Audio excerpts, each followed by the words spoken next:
La lectura debería ser para todos algo así como las barandillas en los balcones. Recibimos en nuestros estudios de Onda Cero La Palma a Guadalupe González Taño para hablarnos de su libro El último alzado. El libro que, por cierto, tenemos aquí y que yo particularmente estoy deseando empezar a leer. Guadalupe, bienvenida, ¿qué tal? Hola, buenas tardes. Bueno, verdaderamente todo un placer tenerte aquí estrenándote, ¿no? Como escritora, como autora de este libro, sí. una nueva faceta sí. que sí. estamos descubriendo y que yo creo que sobre todo iremos descubriendo más en profundidad cuando por fin yo personalmente tenga la oportunidad de poder disfrutar de este libro. Guadalupe, verdaderamente eres abogada de profesión, has hecho, bueno, tienes una trayectoria en el mundo de la política muy amplia, de hecho la primera mujer al frente del Cabildo Insular de La Palma. ¿Eres consciente, Guadalupe, que de alguna manera, antes de profundizar en este libro, ya formas parte de la historia de la isla de La Palma? Uy, eso es como...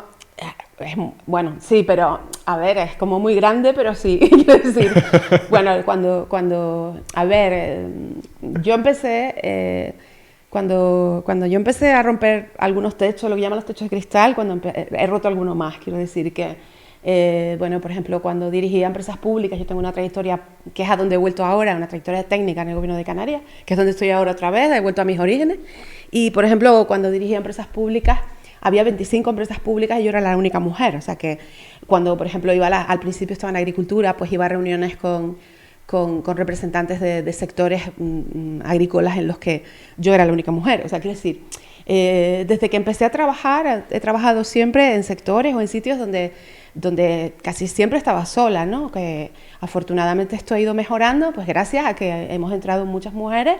Y yo me alegro hoy cuando llego a un sitio y veo más mujeres, porque eso ellas no se dan cuenta, pero yo sí me doy cuenta del camino que supone, ¿no? Ser la primera mujer al frente del Cabildo fue un reto muy importante, muy difícil para mí, porque me tocó una etapa muy complicada, pero que recuerdo con enorme cariño y siempre digo que es el cargo que conservas toda tu vida. O sea, yo puedo ser directora de no sé qué, puedo ser no sé cuánto, escribir, puedo hacer lo que sea, que la gente sigue diciendo buenos días, presidenta, ¿sabes? Yo se lo acabo de... Cuando ganó las elecciones Sergio Rodríguez, le dije, Sergio, ¿sabes lo que pasa con este cargo? Que eres el presidente el resto de tu vida. O sea, es un cargo, el cargo más querido en Canarias para la gente y por tanto es un cargo que te acompaña mientras vivas. Y yo eso lo llevo con un enorme orgullo, ¿no? Con gran satisfacción, porque es el sitio además donde más te quiere la gente. A los cabildos la gente es lo que más los quiere. Puede ser cualquier cosa, al presidente del cabildo la gente lo quiere más, o a los presidentes o a quien sea, que al presidente del gobierno de Canarias, quiero decir así, y al de España, y no sé si hoy no estamos para hablar de eso porque está medio complicado, pero hasta el rey, quiero decir, ¿sabes? Entonces, claro, es un cargo que llevo con mucha honra, sí. Bueno, en esta ocasión, como decía al principio, se ha estrenado usted como escritora con El último alzado, pero yo creo que ya el siguiente libro, le voy adelantando el título, puede ser Buenos días, presidenta, ¿eh? Me ha gustado, de ahí sale un buen título. Pues mira, pues un día me puse a escribir, antes que esto, me puse a escribir una cosa que a ver si algún día lo termino, porque le contaba anécdotas de esas primeras etapas de machismo, de cosas que me pasaban, curiosas, y las empecé a anotar porque mis hijos me decían, tal, no sé qué, tal, y las empecé a anotar y ya tiene título, porque lo primero que me pasó cuando empecé a trabajar fue que una persona en una de estas reuniones famosas en las que solo había hombres y estaba yo, dijo, pero esta chica piensa. Por ahí van los tiros, ¿no? Por ahí van los tiros. Esta chica piensa. Es la cosa más, perdona la expresión, pero es de las cosas más ofensivas que me han dicho en mi vida, porque totalmente. Claro, yo llevo allí 3 horas y pensaba que creías que era un mueble o algo. Claro, curioso, por ahí van los tiros. También puede ser un buen título para un libro, Guadalupe. Pero hablando precisamente de título, me gustaría saber por qué El último alzado. Bueno, a ver, esta es la historia de mi familia, ¿vale? O sea, es una historia familiar de los González, que yo soy González Taño, pues es la historia de los González. Son una familia de Garafía y es la historia básicamente de mi abuelo, que es Antonio González Cabrera, que es uno de los alzados de la gente que cuando se produce la rebelión franquista y todos sabemos ya pues, la Semana Roja, Canarias se queda Canarias, Franco sale de aquí, por tanto aquí no hay guerra porque Franco conquista, entre comillas, Canarias, pero La Palma no, La Palma se queda en el bando republicano durante una semana. Y entonces, bueno, esa historia es muy conocida. Bueno, pues a raíz de que llega el Canalejas, pues cientos de palmeros, que eso es muy importante decirlo, cientos, porque fueron cientos de palmeros, huyen a los montes o salen por mar, ¿vale? Huyendo de las tropas que vienen, ¿no? Pues gente que, o bien por sus ideas de izquierdas o por rencillas, por un montón de razones, pues los perseguían. Entonces, mi abuelo estos alzados van en la isla hacia Garafía, que es el norte y la zona más abrupta, donde más les costaba llegar. Hay que pensar que en esa época no había carretera en Garafía, quiero decir que estamos hablando antes de que la carretera se inaugurara. Entonces, claro, esta era la zona más inaccesible, más difícil, y por tanto ellos pensaban donde podían estar seguros, porque pensaban que la rebelión iba a pasar. Entonces estaban como escondidos hasta que pasara. Y mi abuelo y su hermano, pero sobre todo mi abuelo, es uno de los, el líder prácticamente, uno de los líderes, que era un líder en Garafía y por tanto es el que entre comillas lidera este tema, lo organiza y tal. Y entonces él permanece mucho tiempo en el monte y es uno de los últimos, no se llama el último, en realidad quedaron algunos más después, pero bueno, simbólicamente era el más buscado en la isla y por tanto por eso es el último alzado, porque fue como la última resistencia, vamos a decirlo así, a la gente que buscaba a esta gente, ¿no? Y la palabra alzado, que me pareció muy curioso porque yo no sabía de dónde venía, tengo que decirlo, hasta que hace poco salió un libro sobre los aborígenes canarios, ¿no? Es que a los aborígenes canarios que huyeron al monte cuando vinieron los conquistadores se les llamaron los alzados. Y entonces cuando esto se produjo, pues usaron la misma palabra que habían usado cuando los aborígenes huían a los montes huyendo de los conquistadores castellanos que llegaban a Canarias. O sea que la palabra viene de ahí y me parece y solo se usa para esto, quiero decir que es muy significativa. Hablabas, Guadalupe, de una historia familiar, la historia de tu familia, de los González, pero en este caso también me gustaría saber si escribiendo el libro descubriste alguna faceta de tu familia, incluso personajes que son familiares directos tuyos, que no conocías. Todo el libro entero. Todo el libro es eso. Increíble. No, todo el libro. Mira, hay una, en la contraportada, cuando me pidieron que hiciera una biografía de mí misma, bueno, la biografía que está en la contraportada es curiosa, pero es cierta. O sea, yo pongo en la contraportada una cosa que es verdad. Yo fui presidenta del Cabildo sin saber que mi abuelo había sido consejero del Cabildo. En la contraportada, no, perdón, en la solapa.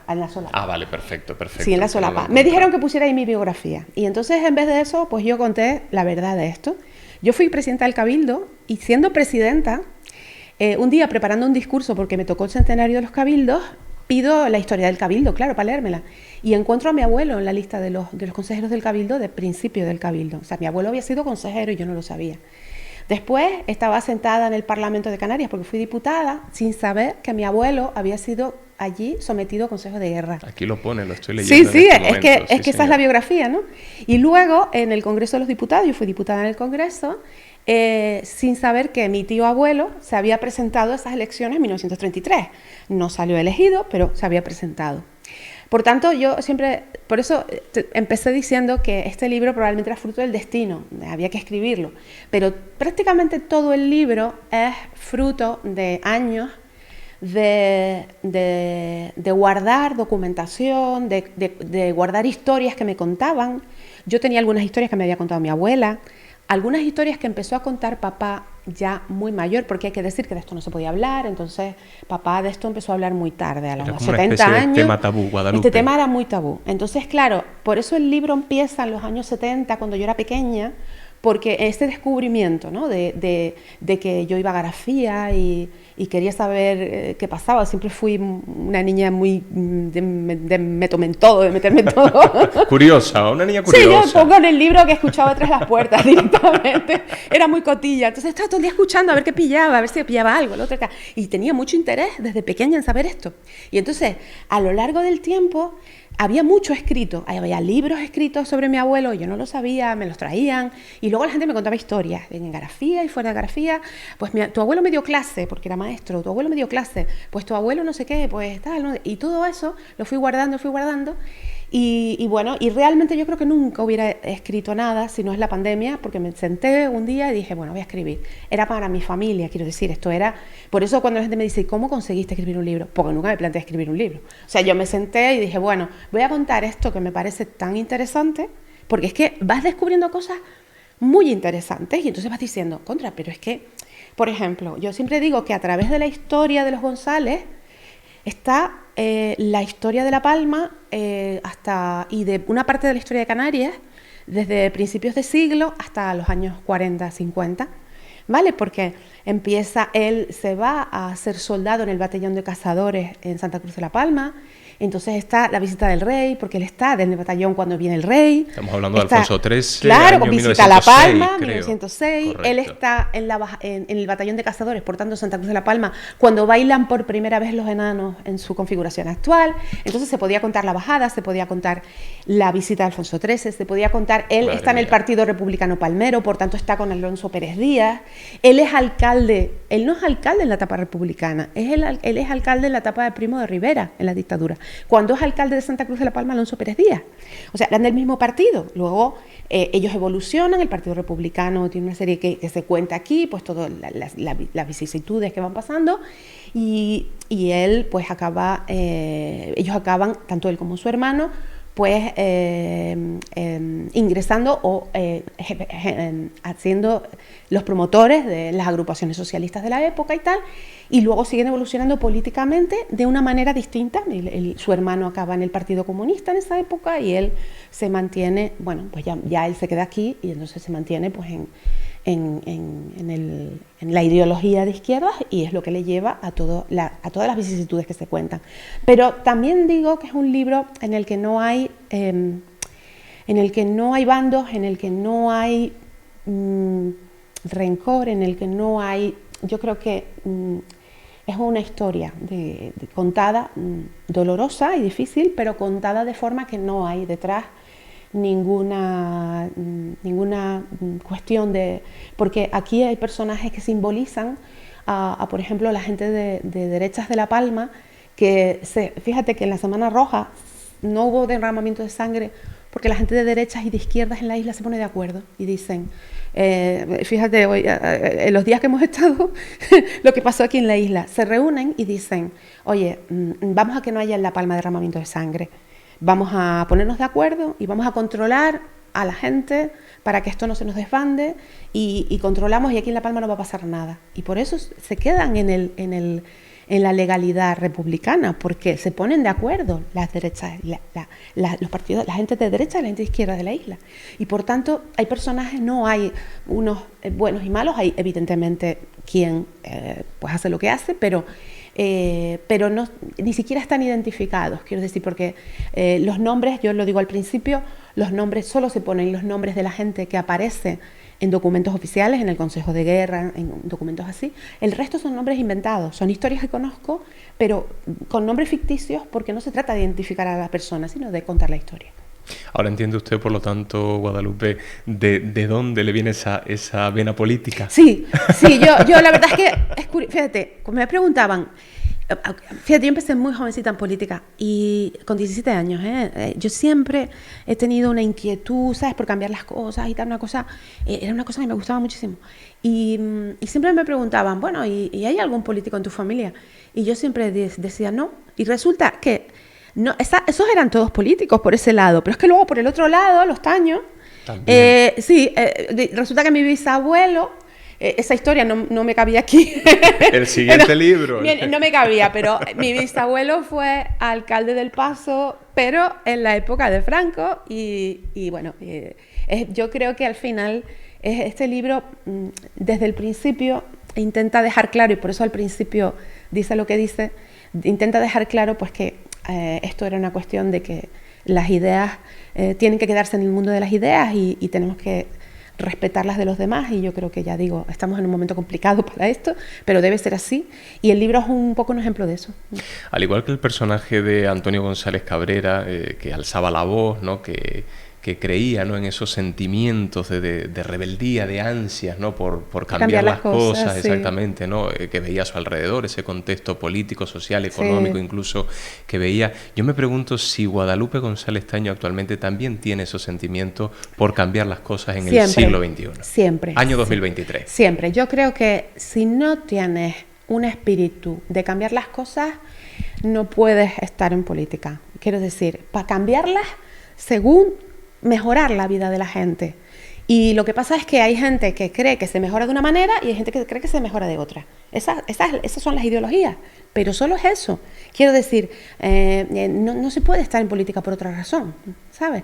Yo dejé la política, todo el mundo lo sabe, hace 4 años, me volví a mi profesión de abogada, he estado ejerciendo la profesión los últimos 4 años, porque quería abrir otra etapa y, bueno, en medio surgió esto, pero ahora pues me pidieron que volviera al Gobierno de Canarias a un puesto de gestión, soy directora general de transformación digital, y a un puesto de gestión dije que sí, y tienes que pensar en que tienes que cambiar las cosas siempre, pero no cambiarlas por cambiarlas, sino cambiarlas para que la vida de la gente mejore. Ese es el objetivo de la política, y si no tienes ese objetivo, es difícil llevarlo. Quiero decir, es no sé si llamarlo profesión, porque realmente es una dedicación, pero yo siempre digo que es una vocación, más bien, ¿no? Como cualquier vocación, la de médico, la de monja o de cualquier cosa. Tienes que tener vocación para eso. Y en política hay que tener vocación. Y si no la tienes, se te hace muy duro todo, yo creo. A mí se me haría durísimo si no tuviera vocación.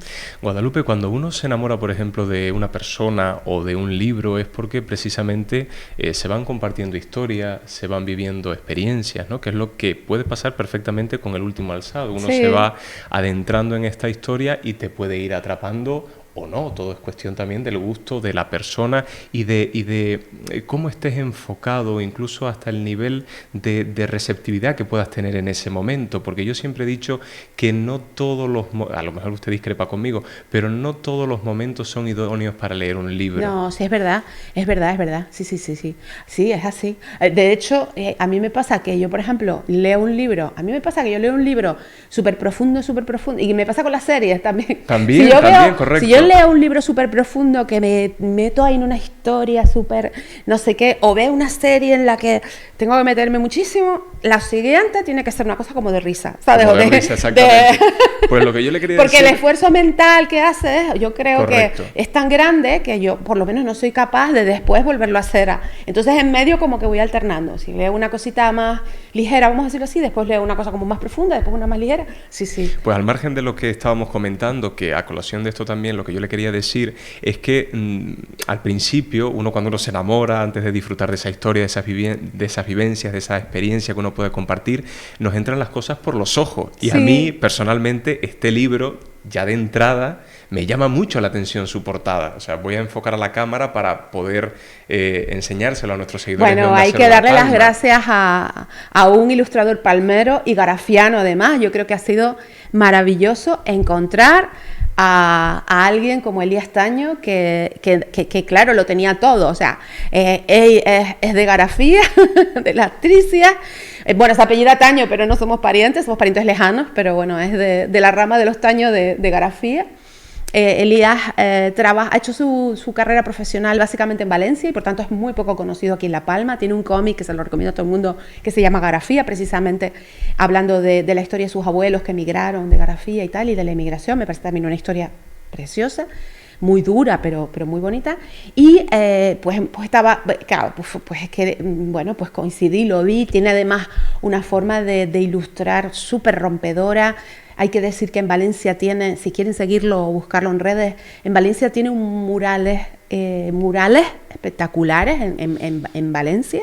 O sea que es un autor muy reconocido, pero que aquí en La Palma era desconocido, con lo cual yo estoy encantada además de que podamos dar a conocer a gente de aquí que está haciendo cosas por fuera y que muchas veces no los valoramos aquí en la isla, ¿no? Y luego si encima resulta que pegaba con el libro, que iba muy bien con el estilo del libro y tal, pues estupendo, ¿no? Maravilloso. Antes de despedirnos, Guadalupe, cuéntanos qué va a pasar esta tarde en el municipio del Paso con este libro. Bueno, A ver, nosotros, bueno, yo estoy, digo nosotros porque yo siempre digo que este es un libro familiar, o sea, esto es, yo siento que es la familia, ¿no? O sea, es un libro de la familia, pero también es un libro de familia porque en las presentaciones la vamos haciendo también como los escenarios donde se va desarrollando el libro. La primera la hicimos en el Museo Insular, en el convento, que es donde él está de soldado. En El Paso, el libro empieza en el Barrial, en El Paso, por tanto, pues en El Paso tocaba, pues estaremos en Garafía también, por supuesto. En el Parlamento de Canarias lo haremos también. Bueno, entonces vamos a presentarlo en El Paso. Lo presenta una persona que es el marido de una prima, pero que es de las personas que desde el principio papá le empezó a contar historias de su padre. O sea, empezó a hablar con él y le contó, y entonces me parecía que era la persona que tenía que contar en primera persona. Y bueno, y luego lo que pasa es que además después al final siempre ponemos rosquetes, que los hace papá, y Anís el Mono, que me equivocaba, y estamos a ver si Anís el Mono nos patrocina, porque me acordaba de que cuando era pequeña, que iba a las bodas en El Paso, cuando te sentabas te ponían un dulce en la casa, y no sé por qué recuerdo el Anís el Mono. Y entonces es muy curioso porque como pega mucho como con la época, decidimos que poníamos Anís el Mono y rosquetes de los que hace papá, y entonces es como todo muy familia, y la verdad que es muy, no sé, es lo que queremos transmitir, ¿no? Lo que yo quería transmitir, y lo intentamos transmitir también en las presentaciones, así que va a ser un acto familiar, como fue el de Santa Cruz de la Palma, un acto familiar de cariño, a las 7:30 en la Casa de la Cultura del Paso, y va a ser un acto familiar en el que vamos a hablar, pues, de las familias y de cómo son las familias, y de que yo creo que tenemos que guardar la memoria de las vidas de la gente, ¿no? Porque yo dije, eso sí está en la contraportada. Este libro empezó siendo el final de la historia, yo solo conocía el final. Y yo pensé que la vida de mi abuelo y de su tío y de su hermano, de su familia, había que contarla porque había que recordar las vidas de la gente, lo que ha hecho la gente. Y yo creo que hay más gente que debería escribir sobre esto. Y hay mucha gente que lo lee porque me dice, es que mi abuelo, es que mi tío, es que fíjate que yo iba al colegio y no sé qué, y llevaba el otro día una señora, una chica me escribió, es que porque llevaba el mismo uniforme que tú, porque hay que decir que este libro además tiene, y animo si además de leerlo quieren seguirnos, tiene abierta una página, una red social en Facebook y en Instagram, en las que contamos lo que no pudimos contar aquí, y ponemos fotos de los sitios que aparecen en el libro. Es muy interesante. Claro, si tú lo lees y después, yo recomiendo que lo lean primero, y luego dices, oye, pero esto mira tú, no, mira, fíjate cómo era la iglesia, por ejemplo, ya cosas que hemos ido publicando, fíjate cómo era la iglesia de Santo Domingo de Garafía, cómo es ahora y cómo era antes.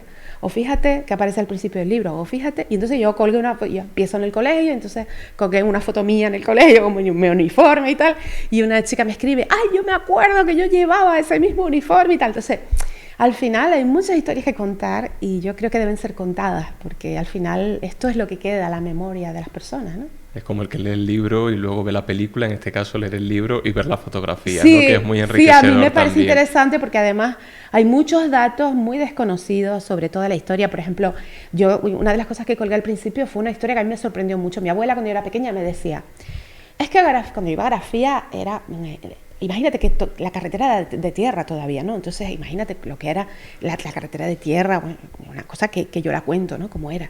Era como ir al pasado, ¿no? Entonces, para mí era un sitio en el que vivía muy poca gente y gente muy mayor, ¿no? Que es un poco lo que pasa todavía hoy. Y mi abuela me decía, pero Garafía no era así, Garafía era un sitio grande. Y yo no entendía muy bien a qué se refería con lo del sitio grande. Y entonces un día miré las estadísticas de población y resulta que Garafía tenía, en la época del libro, tenía 3.000 y pico habitantes, o sea que hoy tiene 1.800 y tenía 3.000 y pico, pero es que en los años 50 llegó a tener 5.000 habitantes, cuando la isla tenía 45.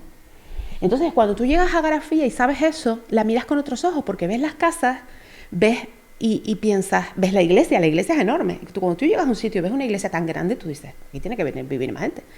pues esos datos, por ejemplo, que son interesantes, ¿no? Pues las escuelas, cuántas escuelas había, los molinos de viento, un montón de datos que, claro, no vamos a meter ahí, pero que sirvieron para documentar el libro y que yo creo que si te interesa la historia y te gusta, pues tiene cierta gracia después ver como pequeñas cosas añadidas. Guadalupe, qué decirte, que muchísimas gracias por habernos visitado. A ustedes por la invitación. Muchísimo éxito y ojalá que nadie se quede sin leer El último alzado. Por favor, yo desde que llegue a mi casa empiezo. Guadalupe, muchísimas gracias, muy amable. Muchas gracias a ustedes.